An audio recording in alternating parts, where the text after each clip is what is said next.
Hi everyone, my name is Alexis Perry. I go by Lex or Lexi, and I'm here to share my story about giving birth to a stillborn.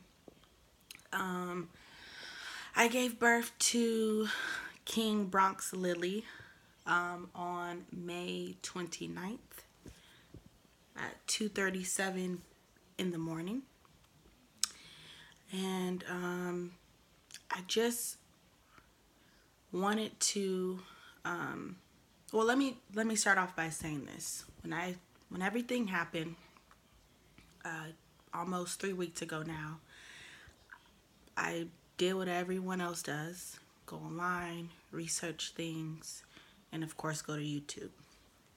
Now, when I was doing my search, I found tons of things online about miscarriages.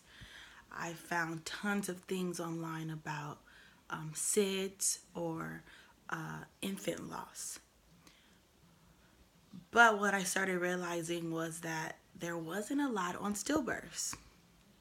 Now, I'm not going to lie, there was some stuff on there, but just not as much as miscarriages and infant loss. And so, after the initial shock hit, which, I still wake up some days and I still feel like I'm dreaming. But after that hit, I was talking to my husband and I told him that I really wanted to start a channel. I really wanted to start a channel, to kind of just talk about it, talk about what happened, the cause. And my hope is that someday someone comes across this video and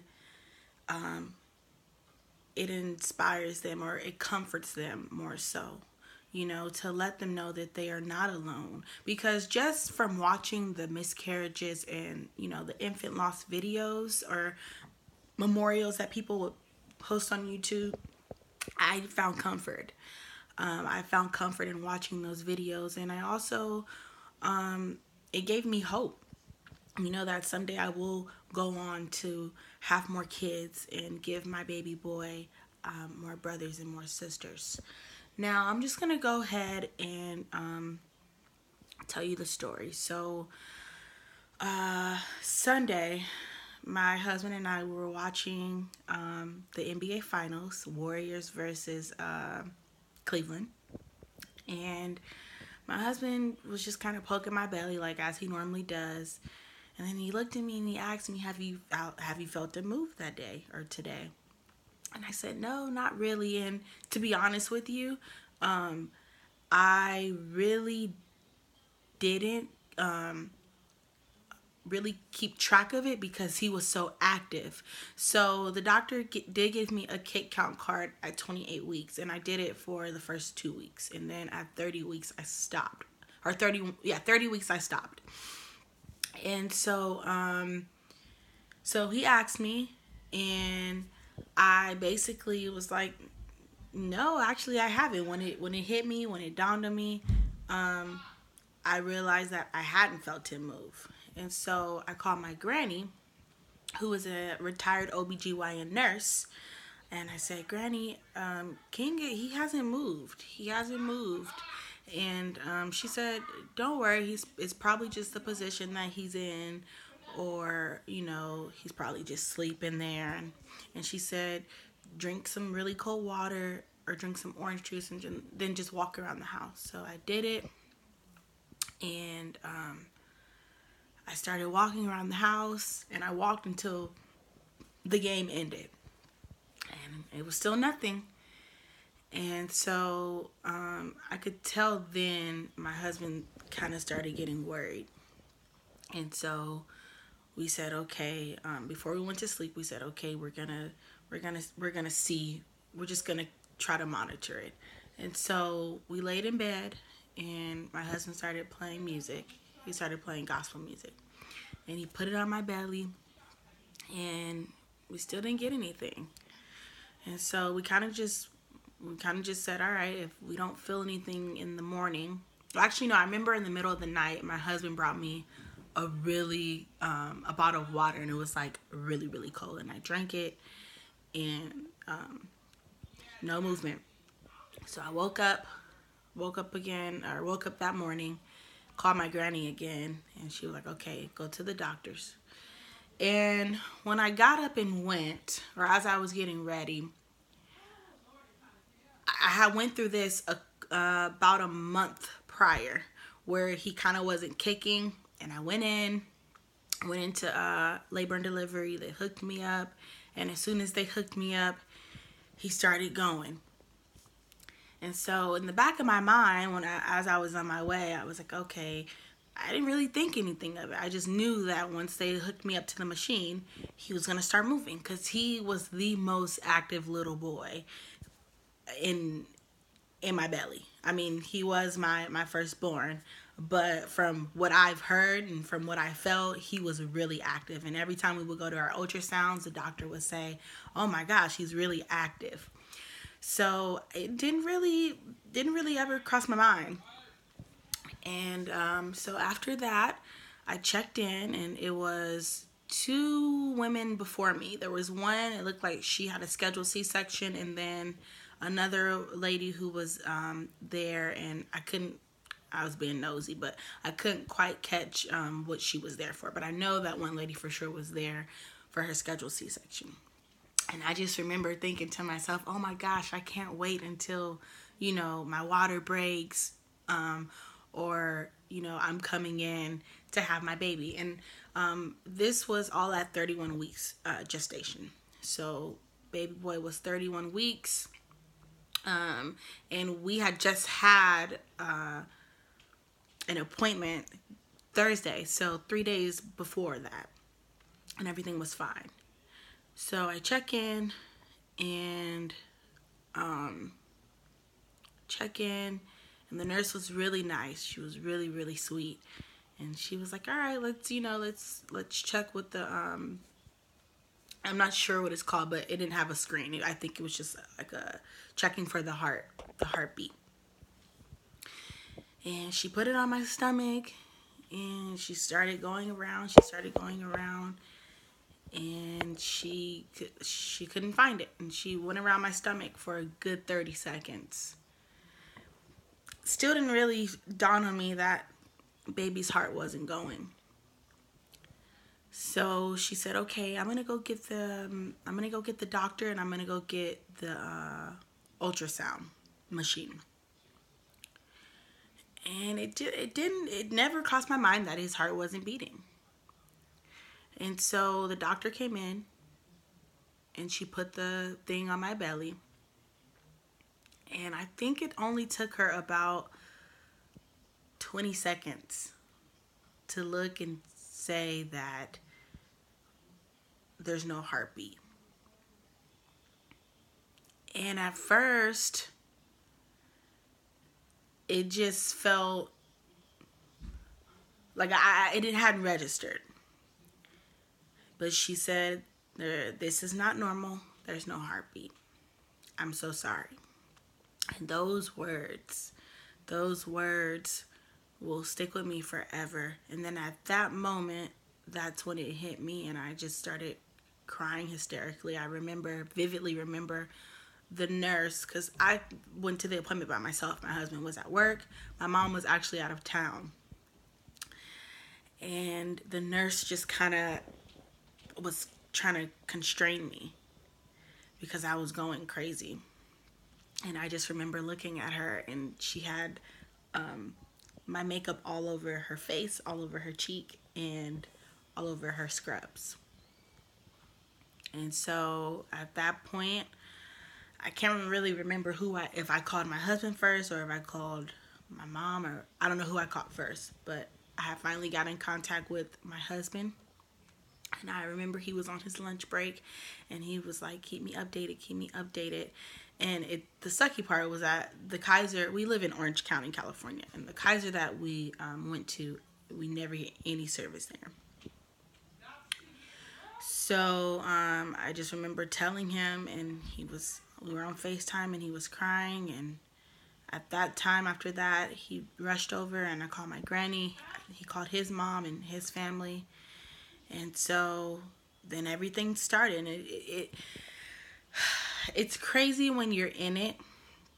It's crazy when you're in it because everything is going so fast. Everything's moving so fast. Like right after that, the doctor comes in. Well, they gave me like 30 minutes after my husband got there and I was able to talk to him. They gave us time to just kind of catch our thoughts and try to get ourselves together as best as we could in that moment. But finally, my granny came. My granny and my papa got there, and they started the admission because I had to deliver him. Like I said, I was 31 weeks. I had to deliver him, and they started the admission process. Got all the paperwork filled out, and next thing I know, I'm in the labor and delivery room. Now from there, I just remember the nurse saying that under normal circumstances, they wouldn't allow all of the people that we had in the room, which is nice to know, for the future. But we had a lot of family members in there, a lot of friends in there. And because my mom wasn't there, my mom was actually, like I said, it was Memorial Day weekend. And my mom was out of town. She was on a camping trip. And so for me, having all those people there, was very comforting because, I didn't have my mom there. My brother came, my sister came, and then a lot of my husband's family was there during that time. And so my mom, my biggest fear at that point was that my mom was going to miss the delivery of our baby. And he was the first, so he would be my mom's first grandchild, my first, my husband's first. And so before we were able to come up with a name for King, we were just calling him the new baby. And so I kept saying, she's gonna miss new baby, she's gonna miss new baby. And luckily she ended up getting there before the delivery. So rewinding, going back to when they checked me in, and they wanted to start the labor as soon as they could. I remember they gave me one pill, and it just went in the back of my mouth, and it just kind of dissolved, and that started the contractions. Because when the doctor checked me, my cervix was completely closed. He was not ready to come out. So they gave me that, and then 4 hours later, they gave me another one, and then I don't even know the medical term for it, but this might be TMI, but they put like 2 balloons up there, up my lady part, and they kind of just said when the balloon either comes out on its own, or after, I think it was 12 hours, if it did not come out on its own, then they would take it out themselves. Now, the balloon, to my understanding, it like kind of put pressure on your cervix so that it expands. And then it kind of like triggers dilation. So I remember I had a really bad cough at the time too. I was just really sick. Like my entire pregnancy, I was pretty sick, like not nausea, but towards like the beginning of my 3rd trimester, I was dealing with a really bad cold. So I just remember coughing. At this point, it was about 10 o'clock at night. I was coughing, and I did a really big cough, and the balloon just came out. And right then, my mom walked in, and so the balloons were about this big. And then I went through. Oh, that was another thing. I did not want to get an epidural. I did not want to get an epidural. I don't know why. I just had this fear that this needle was just going to be so big. Like, I literally thought it was going to be like a big needle from, like, starting from the ground all the way up. Because that's what I've seen in videos that I've seen.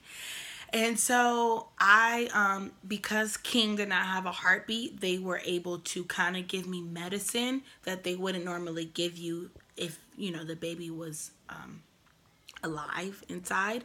So I remember they gave me Dilaudid. Then they gave me something else because I said I did not want to do an epidural. If I could get through the pregnancy or the delivery without an epidural, then that's what I was going to do. So fast forward, because everything from that time where the balloon thing came out to the actual delivery was kind of a blur. I just remember I finally said, okay, I can't do the epidural. I can't take the pain. Give me the epidural. Anesthesiologist came in, gave me the epidural, and then literally 10 minutes after he gave me the epidural, he was coming. And I just remember telling my mom, my husband, I have to poop. And I could totally tell that it was his head.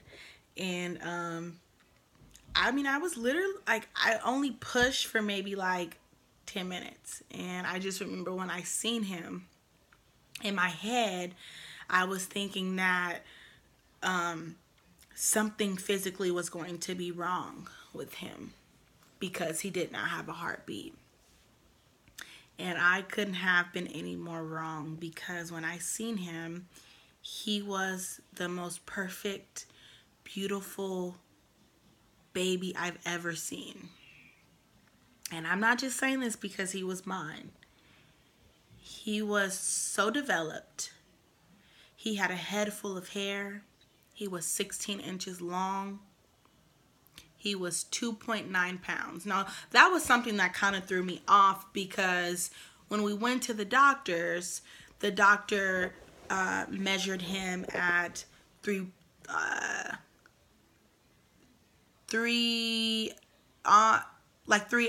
pounds, 3 pounds and some change.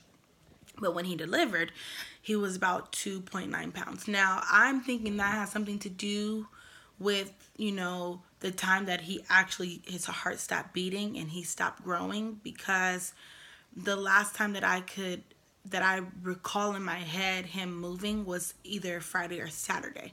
So that means that it happened a whole full day where, he didn't have any movement or anything. So anyways, he was just beautiful, and nothing was wrong with him physically. He was beautiful. And I just remember the most vivid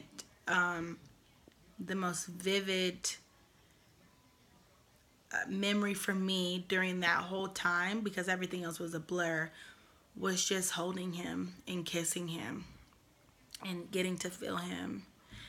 And that was the best. Like, that was the best feeling. And even though when he came out, he wasn't alive, I'm so happy that I got to hold him and my husband got to hold him, and we were just able to have that moment. And then after that, my husband said I fell asleep like right away, like right after he came out. I think I held him for like maybe 10 minutes, and then my husband had him, and then it was just everyone left, and then it was just me, my husband, and King, and that was it. And so I think, when you do see this video, a lot of you guys may be wondering, how is she not crying? How does she look? How she looks? It's only been almost 3 weeks now. And I think, I have a really good support system. And I have a lot of faith. And the one thing that really, really, really brings me comfort above all is knowing that King got to meet God first. And even though I wanted him here with me and with us, he was too pure. He was too pure.